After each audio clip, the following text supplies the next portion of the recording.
जम्मू इक्लू तो कश्मीर टैंगल आज के वीडियो का मौजू यही है। कुछ इसके बारे में बात करते हैं।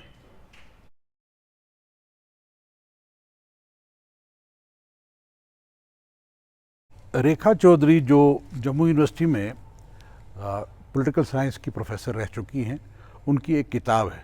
किताब का नाम है Kashmir identity politics and separatism, कुछ इसी किस्म का नाम है। कश्मीर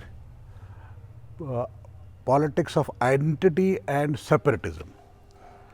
उसमें जो उनका चैप्टर है जम्मू फैक्टर का, एक उनने चैप्टर बांधा हुआ है। उस चैप्टर में उन्होंने जिक्र किया हुआ है बलराजपुरी की किताब का, जिसका उन्वान, जिसका टॉपिक, जिसका यही है उन्वान उसका कि जम्मू इक्लू टू कश्मीर टैंगल।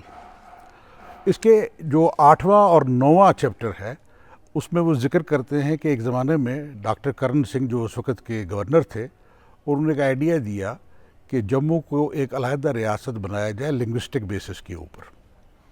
गुलाम मोहम्मद सादिक साहब उस ज़माने में चीफ मिनिस्टर थे। उनको बात जो है ये वो पसंद नहीं आई, और जो उस ज़माने की जनसंघ है उसको भी ये बात पसंद नहीं आई, क्योंकि वो एक बड़ा सूबा बनाना चाहते थे। मैं ये बात यहाँ पे बता दूँ कि जनसंघ की आइडियोलॉजी के मुताबिक वो एक यूनिटरी सिस्टम ऑफ गवर्नमेंट को जो है उसी को तरजीह देते थे रादर देन फेडरल सिस्टम को।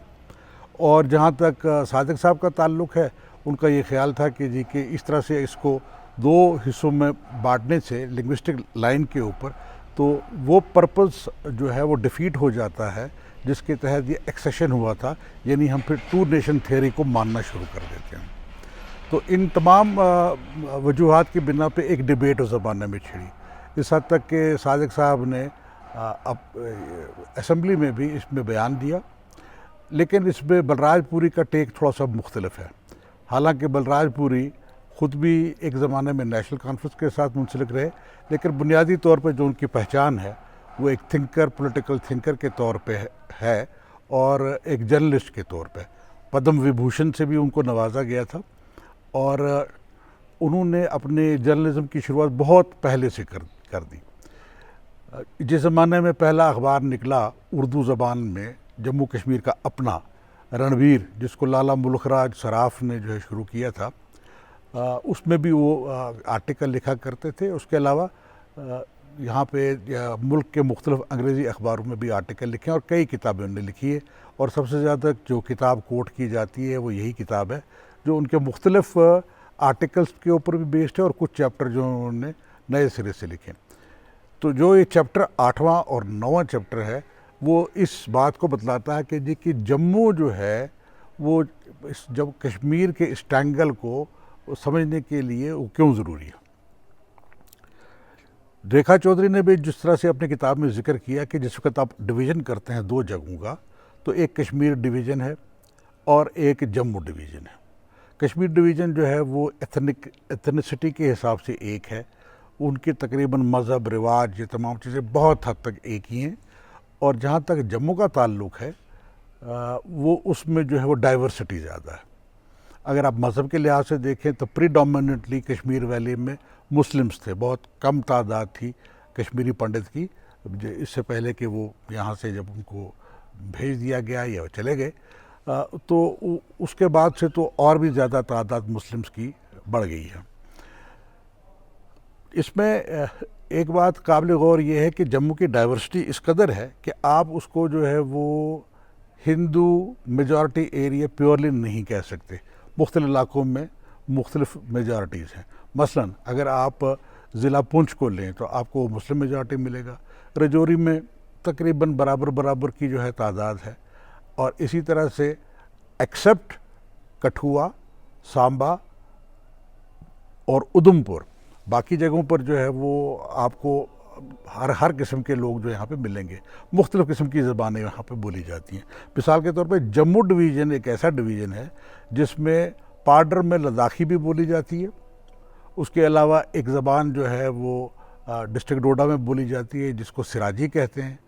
भद्रवाही बोली जाती है, कश्मीरी बोली जाती है, गोजरी बोली जाती है, डोगरी बोली जाती है, پہاڑی بولی جاتی ہے، تو لنگوسٹکلی جو ہے یہ بہت ڈائیورس ہے، تو اس لیے ان سب کو ایک جگہ ان کے ساتھ ایک کیٹیگری میں ڈالنا نسبتاً کچھ مشکل ہے۔ برائے بوری کا ماننا یہ ہے کہ یہ دقت جو ہے وہ یہ کہ یہ جتنے بھی لوگ اس ریجن میں رہتے ہیں ان کی آپس کی کمیونیکیشن میں بھی کچھ دقتیں ہیں، ان کی اپنی اپنی چھوٹی چھوٹی آئیڈنٹیٹیز کو لے کے بھی ایشوز ہیں، جس کی وجہ سے ان کو آپ ایک کیٹیگری میں نہیں ڈال سکتے۔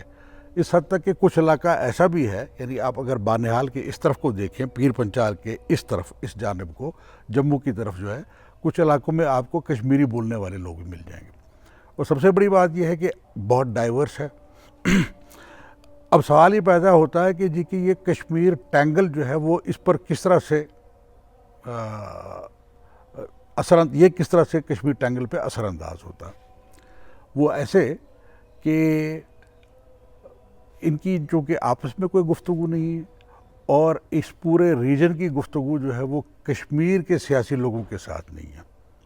لیکن جو بلراج پوری نے ایک بات اس میں کہی کہ جب آپ نے کوئٹ کشمیر کا نعرہ دیا، کوئٹ کشمیر کا مطلب یہ ہوا کہ آپ نے کوئٹ انڈیا کی طرف پہ کوئٹ کشمیر کا نعرہ دیا، حالانکہ اس زمانے کے مہاراجہ ہری سنگھ جو ہے وہ جموں کشمیر کے ہی باشندے تھے، تو ان کو کوئٹ کیا کرنا تھا؟ وہ اس لحاظ سے کیا کہ وہ ٹریٹی آف امرتسر کو جو ہے وہ نہیں مانتے، وہ سمجھتے ہیں کہ گلاب سنگھ نے جو یہ خریدی 75 لاکھ نانک شاہی میں، یہ ایک انلیگل چیز تھی اور اس کو انہوں نے ماننے سے انکار کر دیا۔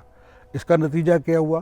اس کا نتیجہ یہ ہوا کہ ایک خاص قسم کے ریزنٹمنٹ جو ہے وہ کشمیری اور ڈوگروں کے درمیان رہی، اور جس قسم کا سینیریو بنا اس میں پاور جو ہے اور حکومت کا ٹرانسفر جو ہے وہ ایک ڈوگرا سے کشمیری کی طرف چلا گیا۔ اس وجہ سے ایک ریزنٹمنٹ سی رہی ڈگر ایریا میں، اور انہوں نے اس پہ ایجیٹیٹ بھی کیا، اور جیسا کہ پچھلے پروگرام میں نے ذکر کیا تھا، پنڈت پریم ناتھ ڈوگرا نے پرجا پریشد جو ہے وہ اس کے وہ پہلے پریزیڈنٹ ہوئے، ان ایسپیریشنز کو بدلانے کے لیے کہ ہماری بھی ریپریزنٹیشن برابر ہونی چاہیے۔ بلراج پوری کا یہ کہنا ہے کہ جموں کے لوگوں کو زیادہ سے زیادہ جو ہے وہ انٹیگریٹ آپس میں کرنے کی ضرورت ہے اور کمیونیکیٹ کرنے کی ضرورت تھی کشمیر کی لیڈرشپ کے ساتھ، بجائے اس کے کہ وہ ڈیپینڈ کریں سینٹر پہ کہ سینٹر کے جو ہے انٹرونشن اس میں ہو۔ بلکہ انہوں نے ایک کانفرنس بھی کی جس کا ذکر اسی کتاب میں آتا ہے، اس میں کہتے ہیں کہ جی کیا اگر جموں کا باشندہ زیادہ ڈیپینڈ کرتا ہے سینٹر کے اوپر کہ جی کہ وہ آ کے ان کے معاملات کو حل کرے گا، تو اس سے یہ مسئلہ جو ہے پوری طرح سے حل نہیں ہو سکتا۔ لیکن یہ ایک تاریخی واقعہ ہے۔ اب اس وقت یہ جموں کشمیر جو ریاست ہے، جس میں لوگوں کو یہ اس چیز کی ہمیشہ رہتی تھی دقت کہ لداخ کے ایریا کو ریپریزنٹیشن ٹھیک طریقے سے نہیں ملتی، ان کے ڈیولپمنٹل ایشوز جو ہیں نہیں ہوتے، یا ایک زمانے میں اگر 5 کیبنٹ منسٹر ہوا کرتے تھے تو ان میں سے صرف ایک جو ہے جموں کا ہوتا تھا، اور کبھی کبھی لداخ کا کوئی بھی نہیں ہوا کرتا تھا۔ تو اس وجہ سے ان لوگوں کی یہ تھی کہ ہم کو ایکول رائٹس دیں، لیکن چونکہ اب یہ یونین ٹیریٹری بن چکی ہیں 2، اور آج کل پھر سے اب الیکشن ہو رہے ہیں، تو امید کی جاتی ہے کہ یہ جو کمیونیکیشن آپس میں جس کی کچھ کمی رہی ہے اس میں تھوڑی سی بہتری ہو۔ جس چیز کا میں نے ذکر میں ایک ڈسکلیمر دے دوں، جس بات کا میں نے یہاں پہ ذکر کیا کہ یہ آئیڈیاز اور یہ تھیوری جو ہیں بلراج پوری صاحب کے ہیں، حالانکہ وہ اپنے اس زمانے میں بھی ان کی کافی بحث رہتی تھی جو ان کے کنٹمپریریز تھے، اور کبھی کبھی ان کے بارے میں جو ہے غلط افواہیں بھی پھیلاتے تھے کہ جی کہ یہ ڈوگروں کے بارے میں کچھ اچھی رائے نہیں رکھتے۔ تو چاہے آپ بلراج پوری کے ساتھ اتفاق کریں یا نہ کریں، اور ان کے خیالات چاہے آپ کو بہت ہی متنازع قسم کے نظر آئیں، لیکن یہ بات ایک غور طلب ہے، اور اس بات پہ جو ہے وہ ضرور اصرار کرنا چاہیے کہ وہ ایک مفکر تھے اور ان کا پوائنٹ آف ویو ہے، اور جب بھی ہم فیوچر کی طرف چلتے ہیں تو جو پیچھے کی طرف ہے، جو بیک میرر ہے، اس پہ نظر رکھنا ضروری ہے۔ آئندہ کسی اور موضوع کے ساتھ حاضر ہوں گا، اجازت دیجیے، خدا حافظ۔